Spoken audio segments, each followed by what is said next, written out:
السلام عليكم ورحمة الله وبركاته حبايبي واخوات صغيرين شباب وبنات تالتة اعدادي. ازيكم عاملين ايه؟ يا رب دايما تكونوا بخير. منهج جديد وسنة جديدة، وان شاء الله بإذن الله تكون اسهل سنة في حياتكم. مش عايزكم تشغلوا بالكم بالناس اللي عمالة تخوفكم من المنهج وعمالين يقولوا ان المنهج صعب وجديد وبتاع. بص يا صديقي، الواحد مننا او البشر عامة اي حاجة جديدة عليهم بيحبوا يكبروها، بيحبوا يديها زيادة عن حجمها، مع انها ممكن تبقى حاجة تافهة. بس لا، انت بقى ما تنقضش ورا القطيع ده. طيب، انا بس عامل الفيديو ده ومنزله بدري كده عشان اطمنكم وعشان احسسكم ان الموضوع ابسط مما تتخيلوا. وان شاء الله باذن الله المنهج بالكامل هتلاقيني منزله لك على اليوتيوب، يعني يعني انت مش محتاج حاجه تاني. منهج شرح وتمارين وحل وكل حاجه. طيب، اول درس بنتكلم عن التفاعلات الكيميائيه. يعني ايه بقى تفاعلات كيميائيه؟ بالراحه كده واحده واحده. بص يا سيدي، لو انا مثلا معايا ده عطيه، وعطيه ده خطب علياء. خطب ده يعني عامل رابطه مع ايه؟ مع علياء، تمام. طيب يجي واحد رزل كده اسمه حسين. خد بالك بقى من عطيه وحسين، عشان عطيه وحسين دول ايه؟ هيستمروا معانا شويه في المنهج ده. حسين يعمل ايه؟ يكسر الرابطه اللي بين عطيه وعلياء ويقوم واخد علياء من عطيه، تمام. فده كده بقى عندي عطيه حسين وعلياء، ده كده اسمه ناتج جديد، ده اسمها نواتج اختلفت عن المركب اللي كان معايا. يبقى دي بسميها متفاعلات. يبقى انا مسكت المتفاعلات، كسرت الرابطه اللي بينهم فادتني نواتج. إذا أنا كده عملت تفاعل كيميائي. يبقى التفاعل الكيميائي ببساطة هو كسر الروابط اللي بين المتفاعلات وتكوين روابط جديدة في النواتج. طيب حلو قوي. طريقة الكسر دي بقى يا شباب ليها 4 طرق. هنخليهم 5 عشان بس في واحدة في الآخر كده هقول لك عليها. يبقى لحد دلوقتي هم 4. إزاي بقى؟ أول حاجة إن أنا أجيب عطية لوحده أهو، وعلياء لوحدها أهي، فخليهم الاتنين يتحدوا مع بعض، وده بسميه اتحاد مباشر. يبقى انا هجيب عنصرين والزقهم في بعض فيدوني اهو عطيه مع علياء، ادي الرابطه اللي بينهم. زي مين؟ زي المغنيسيوم مع الاكسجين. اول ما احرق المغنيسيوم في الهواء اللي هو فيه اكسجين يديني MgO على بعض. تمام، حلو قوي. طبعا كل الحاجات دي، اي حاجه دلوقتي بقول لك عليها هوريها لك فيديو كانك في المعمل، فان شاء الله يعني هتفهم الدنيا وهتطلع من الفيديو مستريح ومبسوط وزي الفل. بس امانه عليك تكمل الفيديو للاخر وتتقل عليا، ما تستعجلش. طيب الانحلال بقى، هنا احنا قلنا اننا بنعمل رابطه، بنكون رابطه. الانحلال عكسه بقى، انا عندي اتنين اوريدي مكونين رابطه، اقوم انا جاي زي الرزل كده كاسر الرابطه اللي بينهم واخلي كل واحد لوحده.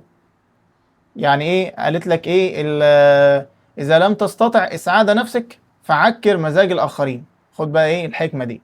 اذا لم تستطع اسعاد نفسك فعكر مزاج الاخرين. احمد الرئيس. تمام. طيب يبقى انا كده مثلا زي مين؟ زي ال HGO. ال HGO انت مش شايف، انا عارف، ثواني. ال HGO اكتبها لك بلون تاني. اكسر الرابطه اللي بين ال HGO فيبقى ال HG لوحده وال O لوحدها. حلو كده، حلو قوي، ده اسمه انحلال. بمسك الرابطه اكسرها. طيب عندي نوع ثالث اسمه احلال بسيط. ايه اللي بيحصل فيه ده يا مستر؟ اتنين مرتبطين ومستقرين وزي الفل، زي ما حصل فوق، زي المثال اللي حصل فوق ده. يقوم جاي واحد رزل عامل ايه؟ يقوم معكر مزاجهم ويقوم شايل واحد منهم وواقف مكانه. تمام، يعني لو تخيلنا ان ده الواد الرزل ده باللون الازرق، يقوم جاي شايل عطيه من مكانه ويقوم ايه؟ واقف مكانه ويقوم واخد البت منه. تعالى نديله البت. خد علياء من عطيه وبقى هو ايه؟ بقى عطيه لوحده يا عيني، حزين. فده اسمه احلال بسيط. زي مين؟ زي الصوديوم ما بيعمل مع الميه. ادي الصوديوم، الميه عباره عن اتش او اتش، يقوم الصوديوم عامل ايه؟ شايل الاتش بتاعه الميه ويقوم واقف مكانها فيبقى ان اي او اتش، والاتش تقف لوحدها يا عيني غلبانه. تمام، ده احلال بسيط. طيب الاحلال المزدوج، انا لحد دلوقتي مش بشرح يا عطيه، انا بعمل ايه؟ بعمل لك كده زي خريطه كده للمنهج، بحيث ان انت زي خريطه للدرس، سوري، بحيث ان انت يبقى عندك خلفيه، تبقى داخل الدرس وانت مطمن، على الاقل مطمن. بعد كده عندي النوع الرابع، الاحلال المزدوج. ده بقى تقدر تسميه كده ايه؟ يعني اتنين مخطوبين واتنين مخطوبين. ادي عطيه وحسين، عطيه وعلياء، حسين مثلا وحسناء، يعني حسين مع حسناء وعطيه وعلياء. ايه اللي يحصل؟ يبدلوا، ده ياخد حسناء وعطيه، وحسين ياخد علياء، فتلاقي عندك برضو مركبين جداد خالص. ايه اللي حصل هنا؟ ده اسمه احلال مزدوج. طيب ما تيجي نشوف بقى الكلام بجد بقى. بص يا سيدي، يعني ايه اتحاد مباشر؟ قلنا هو اتحاد عنصرين لتكوين مركب جديد. اتحاد عنصرين لتكوين مركب جديد، او اتحاد مادتين لتكوين مادة جديدة. زي مين؟ زي المغنيسيوم، ما بيحترق في الاكسجين، ادي المغنيسيوم يحترق في الاكسجين فيديني اكسيد المغنيسيوم. تعال اوريك. بص كده، ده شريط مغنيسيوم، والهواء فيه اكسجين، ادي اكسجين اكسجين اكسجين. اول ما ابدا اولع المغنيسيوم، بص كده ايه اللي هيحصل. اول ما اولع المغنيسيوم هتلاقيه بيتفاعل مع الاكسجين اللي في الهواء، وبالتالي زي ما انت شايف كده التفاعل النشط ده، الاشتعال ومع الضوء. وده طبعا الاضاءه اللي طالعه دي بتبقى فيها اشعه الترا فايلوت. الترا فايلوت يعني اشعه فوق بنفسجيه، دي بتبقى مؤذيه للعين. ده بقى اللي طالع ده يا سيدي الابيض ده، اسمه MgO، او اكسيد المغنيسيوم. مش عارف انت سامع الراجل بتاع البيكيا ولا لا، بس انا بصراحه من الصبح مش عارف اسجل منه. المهم، اكسيد المغنيسيوم ده ناتج من اتحاد المغنيسيوم مع الاكسجين، يبقى اسميه ايه؟ اتحاد مباشر. تعال نرجع، يبقى كده انا عندي اتحاد مباشر، اول مثال عليه المغنيسيوم مع الاكسجين. حلو قوي. طيب انت المفروض عارف ازاي توزن معادله. ادي Mg زائد O2، المفروض ان انا هعمل سهم وعليه حراره، فهيديني MgO. اول ما اسخن الايه؟ المغنيسيوم مع الاكسجين يديني اكسيد المغنيسيوم. طيب انا داخل باتنين اكسجين، خرجت بواحده، يبقى انا هضرب الصغير في اتنين، يبقى ده اتنين. طيب المغنيسيوم باظ، يبقى هضربه هو كمان في اتنين، يبقى كده كله موزون، داخل باتنين خارج باتنين، داخل باتنين خارج باتنين. حلو قوي. عندي مثال تاني على الاتحاد المباشر، كلنا بلا منازع حتى انا كمان لعبنا اللعبه اللي هي بتاعت ايه، نمسك السلوك بتاعت المواعين ونولعها ونلفها زي ما انت شايف كده. السلك بتاع المواعين ده يا باشا، اولا انا خدت ضرب بما فيه الكفايه من امي بسبب اللعبه دي. المهم السلك ده اسمه الصوف الفولاذي، الصوف الفولاذي. حتى انا اول ما عرفت اسمه في المنهج بتاعكم استغربت، اول مره اعرف اسمه اصلا. الصوف الفولاذي ده بيبقى نوع من انواع الحديد. تمام، ده رمز الحديد يا شباب. طيب الحديد اول ما اولعه برضو مع الاكسجين اللي هو الاوتو، يبدا يديني مركب اكسيد الحديد المغناطيسي Fe3O4. Fe3O4 المركب ده اسمه أكسيد الحديد المغناطيسي. تمام. طيب تعالى نوزن كده، ادي داخل باتنين خارج باربعة اكسجين، يبقى انا هضرب الصغير في اتنين، يبقى معايا اربعة. طيب الحديد خارج بتلاتة وداخل بواحد، يبقى اضربه في تلاتة. كده ظبطت؟ ظبطت. تعال ناخد مثال تالت. المثال التالت عندي بيقول احتراق النحاس. ادي قطعه نحاس، ركز كده على شكلها عامل ازاي، شكلها كان اصفر اهو. تمام، اول ما ابدا اولعها واللهب بتاعها بيبقى باللون الاخضر ده، هتبدا تتحد مع اكسجين الهواء الجوي. ايه اللي بيحصل؟ النحاس اللي لونه اصفر وزي الفل، اول ما اولعه في وجود الاكسجين يبدا يسود، تتكون طبقه من اكسيد النحاس. اكسيد النحاس ده لونه اسود. تمام، هتشوفها دلوقتي. المهم تعالى كده نوزن على ما هو يخلص، عشان هو مش هيخلص السنه دي. اهو يا عم خلص اهو. شفت بقى البتاع عامله ازاي؟ ادي النحاس شكله اسود، ده اسمه اكسيد نحاس، اكسيد نحاس. طيب اوزن بقى كده معايا انت، ادي داخل باتنين خارج بواحد، يبقى انا هضرب الصغير في اتنين، خارج النحاس طبعا داخل بواحد خارج باتنين، ادي هعمل ايه؟ اضرب هنا في اتنين. وطبعا انتوا عارفين، اللي متابعني عارف ان مش دي الطريقه اللي بوزن بيها، بس عشان في شويه معادلات بتبقى سهله الوزن فاحنا بنستعمل الطريقه دي. طيب بعد كده يا شباب، المفروض ان عندي النوع الثاني، احنا كده خلصنا الاتحاد المباشر، عرفت فيه كام مثال؟ 3. واحد، المغنيسيوم مع الاكسجين. 2، الصوف الفولاذي مع الاكسجين. 3، النحاس مع الاكسجين. وقبل ما انقل على النوع الثاني خليني اسالك سؤال مهم جدا جدا جدا. وانت بتبص كده على التفاعل، ما لاحظتش ان في اختلاف في النشاط؟ هتقول لي والله يا مستر فعلا المغنيسيوم كان بيتفاعل بشده عاليه مع الاكسجين اول ما ولعته، لكن الحديد اقل من المغنيسيوم، اللي هو الصوف الفولاذي اقل من المغنيسيوم، لكن النحاس كان اقل بكتير منهم الاثنين. اذا النشاط بيقل وانا نازل كده.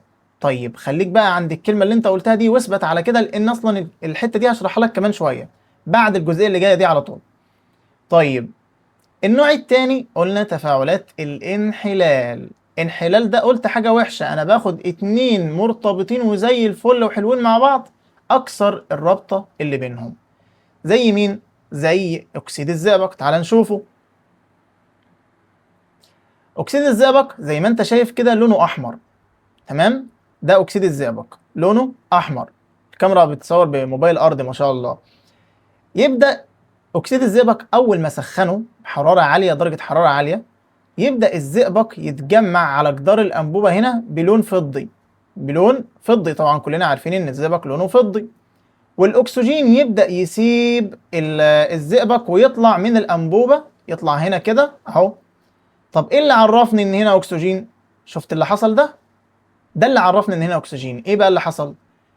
اول ما قربت عود كبريت مشتعل او عود ثقاب مشتعل، خلينا نقول كلام بقى ايه، كلام عربي بقى، بتقريب عود ثقاب مشتعل من فوهة الانبوبة يزداد توهج عود الثقاب. ليه؟ لان غاز الاكسجين بيزيد الاشتعال، بيساعد على الاشتعال، فبالتالي اول ما قرب عود كبريت والع يزداد توهجه، يبقى يزداد توهج عود ثقاب مشتعل. السؤال ده ممكن يجيبه لك بطريقة ايه؟ يقول لك كيف يمكنك الكشف، كيف يمكنك الكشف عن غاز الأكسجين في احتراق ال HGO، في احتراق أكسيد الزئبق. فتقول له زي ما أنا قلت لك كده. طيب اديني مثال تاني على احنا بنتكلم في الانحلال، اديني مثال تاني على الانحلال يا مستر. معلش بص يا سيدي عينيا، ده اللي قدامك ده اسمه كالسيوم كربونيت او كربونات الكالسيوم. كربونات الكالسيوم ده رمزها CaCO3. تمام؟ طبعا مفيش فرق ما بينهم، بس انا ايه بحاول افهمك ايه اللي بيحصل. كربونات الكالسيوم اول ما سخنها عند درجة حرارة عالية يبدأ تتفكك. المفروض ان طبعا دول بينهم روابط، الروابط اللي بينهم تتفكك ويتكون عندي مركب جديد زي ما انت شايف كده المعادله قدامك اهي.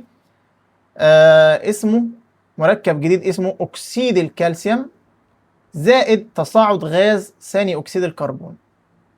يبقى اكسيد كالسيوم وتصاعد غاز ثاني اكسيد الكربون. طبعا المعادله موزونه مش محتاجه وزن. تعالى بقى خليني اسالك سؤال كده، بيقول لي ما هو لون مسحوق اكسيد الزئبق قبل وبعد التسخين؟ اكسيد الزئبق فين؟ اكسيد الزئبق اهو. اكسيد الزئبق قبل التسخين طبعا عارفين ان لونه كان احمر. طب بعد التسخين بقى لونه فضي، اللي هو مين؟ اللي هو الزئبق بس.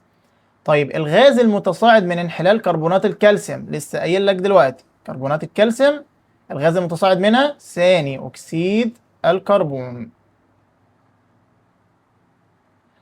تمام؟ حلو قوي.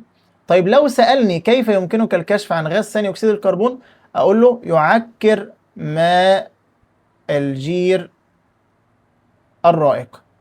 يعكر ماء الجير الرائق دي كانت موجودة في المناهج القديمة، يعني اعرفها، يعني مش تخسر حاجة.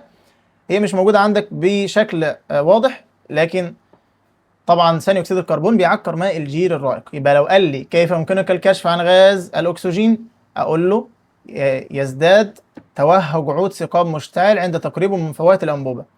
طيب كيف يمكنك الكشف عن ثاني اكسيد الكربون؟ ادي قدامك اهي.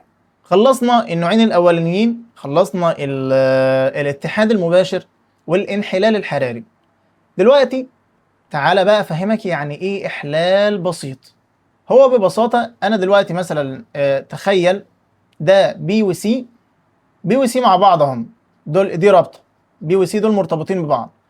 يقوم ايه الريزل ده اسمه ايه؟ الريزل يقوم جاي عامل ايه؟ يقوم جاي شايل بي من مكانه ويقوم قاعد مكانه. حلو كده؟ طيب ويقوم سايب بي يطلع لوحده، فبقى عندي A و C مع بعض. طبعا C مجبره يا عيني، ما لهاش لا حول لها ولا قوه. A و C ارتبطوا مع بعض وB خرج لوحده. طيب الامثله على كده، او خلينا اديلك التعريف الاول. يبقى هو احلال عنصر محل اخر في محلول احد املاحه. تمام، حلو قوي.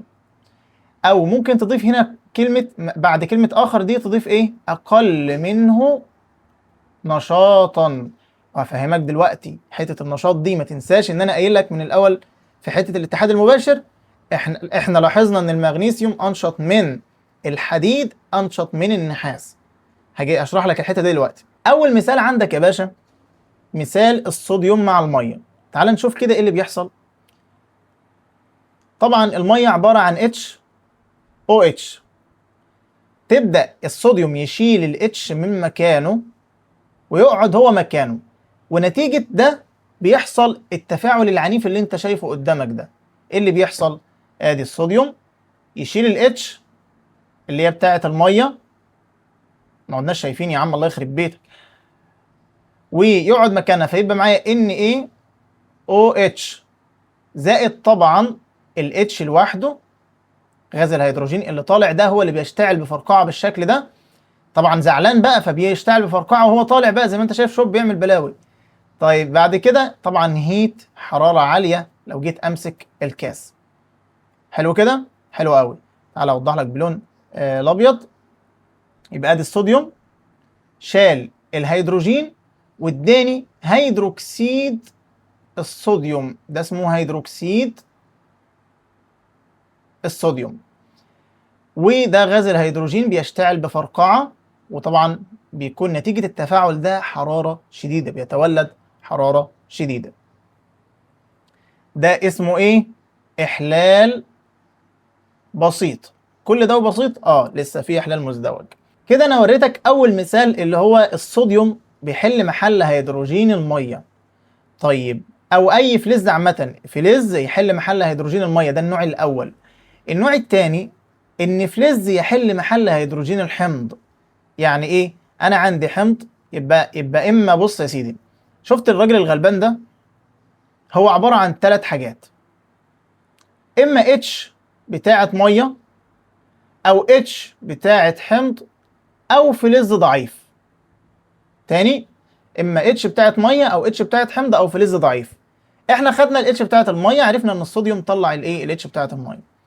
تاني مثال عندي المغنيسيوم بقى، وهو بيتفاعل مع حمض الهيدروكلوريك. تعالى اوريك كده ايه اللي بيحصل. ادي عندنا المغنيسيوم ده اللي هنا اللي في الانبوبه ده، الاسود ده مغنيسيوم، تمام، وحطيت عليه HCl من الانبوبه الثانيه. ده فوران شديد، فوران شديد وتصاعد غاز الهيدروجين بقى. يبقى فوران شديد، شوف الهيدروجين وهو طالع لما يجي يولع، كل ما يولع يشتعل بفرقعه. غاز الهيدروجين اللي طالع ده بيشتعل بفرقعه. يبقى معايا مغنيسيوم زائد HCl، ده الهيدروكلوريك، يديني طبعا هشيل مين؟ هيشيل الاتش. ادي خلينا نغير اللون. هيبدأ يشيل الاتش ويقعد مكانها، فيديني MgCl2 زائد طبعا الاتش طلع لوحده بقى H2. حلو قوي. تعالى نوزن. طالع 2Cl وانا داخل واحد، وطالع 2H وانا داخل واحد، يبقى المعادلة مش موزونة. يبقى هضرب الصغير في 2 كده ظبطت، الاتش اتضربت في 2 والCl انضربت في 2 كده بقت موزونة. يبقى لما يجي يسألني ايه اللي حصل هنا، اقول له ان المغنيسيوم حل محل هيدروجين الحمض واداني كلوريد المغنيسيوم، كلوريد المغنيسيوم. ده برضو احلال بسيط، حلو قوي. طيب هنا بيقول لي حط صح او غلط. يحل الصوديوم محل هيدروجين الماء وينتج غاز الاكسجين. بالله عليك ده اكسجين؟ طبعا الهيدروجين. طيب اكمل الفلزات التي تسبق الهيدروجين. دي لسه ما خدناهاش، ثواني هناخدها كمان شويه، اتقل علينا. تعالى بقى افهمك يعني ايه نشاط الفلزات. بص يا سيدي، لو انت مثلا راجل عمده كبره، زي الكالسيوم، زي البوتاسيوم، سوري، زي البوتاسيوم اللي هنا في اول المتسلسله ده، انت كي، تمام؟ قاعد قدامك في قاعده، قاعد قدامك على كرسي كده واحد، ده ان ايه اللي بعدك على طول في المتسلسله ده. فانت بتطلب منه بادب، ممكن تقوم عشان رجلي وجعتني، يقول لك يا عم يا عم بوتاسيوم عيب ما تقومنيش، يقول لك بس معلش قوم قوم. فالصوديوم يسمع كلامك ويقوم. طيب يجي بعديه الكالسيوم، لو الكالسيوم هو اللي قاعد، انت هتقول له دايركت ايه، قوم يا كالسيوم، يقوم الكالسيوم قايم. شفت انت كلمته بدرجه اقل من مين، من الصوديوم. طيب المغنيسيوم، المغنيسيوم لو هو اللي قاعد، هتقوم قايل له ايه، قوم ياض، اهو هيقول لك حاضر، يقوم قايم. طيب الالومنيوم، ادي الالومنيوم، قوم يا ابن طبعا لا ما ينفعش تشتم. فيقوم ايه، قايم جري. نفس النظام الزد ان والاف اي وهكذا. ايه اللي حصل هنا؟ عايز افهمك ان اللي فوق، طبعا الصوديوم برضو ممكن يقوم مين، الكالسيوم. اللي فوق في المتسلسلة يقدر يشيل اللي تحت من مركباته. بمعنى ايه؟ لو عندي مثلا NaOH او صوديوم محطوط في مركب وزي الفل وقاعد مستقر، وجيت لقيت الكي موجوده، الكي تقوم عامله ايه، تقوم مقومه Na وقاعده مكانه. فهمناها؟ حلو قوي. طيب عايز افهمك بقى حاجه تانية. الهيدروجين ده في نص المتسلسله تماما. الهيدروجين ده ابن لذينه، اي حد فوقيه، يعني هو راجل هزق اصلا، عيل هزق، اي حد فوقيه يقدر يقومه ويقعد مكانه، لكن اللي تحتيه يستحيل، اللي تحتيه ما يرضاش يقوم لهم ابدا، ما بيحترمهمش. يبقى متسلسله النشاط الكيميائي دي اتعملت ليه؟ عشان تعرفني نشاط الفلزات. فبيقول لي ان الفلز اللي بيسبق الهيدروجين في المتسلسله يحل محله، لكن اللي بعد الهيدروجين لا يحل ايه، محل الهيدروجين. تعالى كده اوري لك الكلام ده بتجربه عمليه. بص كده فكره يعني ايه نشاط اصلا. لما اجي افاعل الفلزات المختلفه مع ال HCl، ده اللي بنحطه ده HCl، ده قصدير، اللي عندك اول واحد ده قصدير، بعد كده حديد، بعد كده ده مغنيسيوم طبعا عمالين نتكلم عنه من ساعتها، ده نحاس، بعد كده خرصين، خرصين يا زميلي، بعد كده ده كالسيوم. سوري على القلاشات الرخيصه دي، بس يعني ايه، معلش انا من كتر القعده لازم اعمل حاجات غريبه. بص يا سيدي، خلينا نركز هنا كده. المغنيسيوم بدأ يتفاعل، الخرسين بدأ يتفاعل، الكالسيوم بدأ يتفاعل بشدة عالية. ايه اللي حصل؟ تعال نرجع للمتسلسلة. ادي المتسلسلة، الكالسيوم كان فوق في الاول، فده بيفسر ايه اللي حصل. بعد كده الخرسين، بعد كده المغنيسيوم، سوري، بعد كده الخرسين، كالسيوم بعديه مغنيسيوم بعديه خرسين. فده اللي بيوضح لي النشاط بتاع الفلزات المختلفة. انت كده لو فاكر، انا قلت لك ان انا عندي اللي هيتشال، الراجل الهزو اللي هيتشال، اما يكون اتش ميه، او اتش حمض، او فلز ضعيف. احنا كده خلصنا اتش الحمض واتش الميه، فاضل الفلز الضعيف. الفلز الضعيف معناه تبع المتسلسله. انا طبعا خلاص فهمتك المتسلسله، ما عادش ليك حاجه عندي، اللي فوق هيشيل اللي تحت. طيب انت طبعا هحفظك المتسلسله، عشان تحفظها لازم تتابعني على الفيسبوك. هنزل لك هناك ان شاء الله فيديو كده احفظك فيه مسلسله بطريقه سهله ولذيذه خالص. طيب دلوقتي عندي مركب النحاس موجود جوه مركب اسمه كبريتات النحاس، تمام؟ كبريتات النحاس، ويجي الخرسين اعلى منه في المتسلسله، فانت طبعا عارف ايه اللي هيحصل، يقوم قايل له ايه؟ قوم لو سمحت يا استاذ نحاس. طبعا لان فوق، لان النحاس، تعال نرجع كده للمتسلسله، لان طبعا النحاس تحت الهيدروجين لكن الخرسين فوق، فالخرسين هيقول له فالخرسين هيقومه بسهوله. تمام. فيجي ايه اللي يحصل لو انا معايا كبريتات النحاس دي لونها ازرق؟ تعال نشوف الفيديو بتاعها. ادي كبريتات النحاس اللي قدامك، دي كبريتات نحاس لونها ازرق، وده خرسين اللي هو البتاع اللي احنا اللي محطوط في الايه، في كبريتات النحاس، ده خرسين زد ان. يبدا ايه اللي يحصل؟ كبريتات النحاس يسيب مكانه والخرسين يحل محل النحاس. تمام. النحاس يسيب مكانه من هنا والخرسين يحل محله، فالنحاس يبدا يترسب في ارضيه البيكر زي ما انت شايف كده، ونحصل على نحاس لوحده. يبقى اللي حصل ان الزد ان شال النحاس SO4 CuSO4، تمام، فاداني زد ان SO4 زائد نحاس لوحده، والنحاس طبعا لونه احمر فبيترسب في ارضيه البيكر. هنا بيقول لي ما هو لون الراسب المتكون عند اضافه الخرسين لمحلول كبريتات النحاس؟ الراسب طبعا لونه احمر. ليه؟ لان النحاس هي اللي اترسبت. بعد كده بيقول لي هو ليه يا عم احمد لو سمحت يعني تفهمني ليه الخرسين رغم ان هو بعد الالومنيوم في المتسلسله، يعني الالومنيوم المفروض قبل الخرسين، الا اني لما باجي افعلهم الاثنين بلاقي الخرسين اسرع من الالومنيوم، ده اسرع من الالومنيوم في التفاعل. اقول لك والله الالومنيوم لما بنسيبه شويه في الهواء بيتكون عليه طبقه اسمها اكسيد الالومنيوم، زي ما انت شايف ده رمزها. اكسيد الالومنيوم ده بياخد وقت على ما يقوم يتاكل، على ما الطبقه دي تتاكل، فبالتالي ده اللي بيبطئ عمليه تفاعل الالومنيوم. يبقى بقول لي رغم ان الالومنيوم يسبق الخرسين في المتسلسله الا انه بيتاخر عنه عمليا في التفاعل مع حمض الهيدروكلوريك. السبب وجود طبقه اكسيد الالومنيوم تشتغل كعازل وتاخد وقت عشان تتاكل. يبقى هو لماذا يتاخر الالومنيوم في تفاعله مع الحمض رغم نشاطه العالي؟ اديك عرفت السبب يا كبير. طيب حبيبي الغالي طالب تالتة اعدادي اللي كمل معايا لحد الاخر وداخل السنه كده ايه كله نشاط وحيويه، انا حابب اطمنك ان باذن الله يعني انت لو انت فهمت مني فيعني الحمد لله. انت طبعا عارف ان المنهج جديد، فاحنا كلنا بنعافر، احنا كلنا بنذاكر زينا زيك، فربنا يجعلنا سبب كده يا رب ان احنا نبسط لك الدنيا ونسهل لك الامور وتفهم مننا وتبقى زي الفل. لو وصلت لحد هنا فما تنساش ان انت تتابعني عشان انزل لك باقي الفيديوهات وباقي الدروس، والله عشان مصلحتك انت. وطبعا زي ما انت شايف انا سايب لك رقمي في الفيديوهات تحت هنا، فلو احتجت اي حاجة في اي وقت اتفضل اتواصل معايا وانا مش هتأخر عنك، واشوفك على خير. السلام عليكم.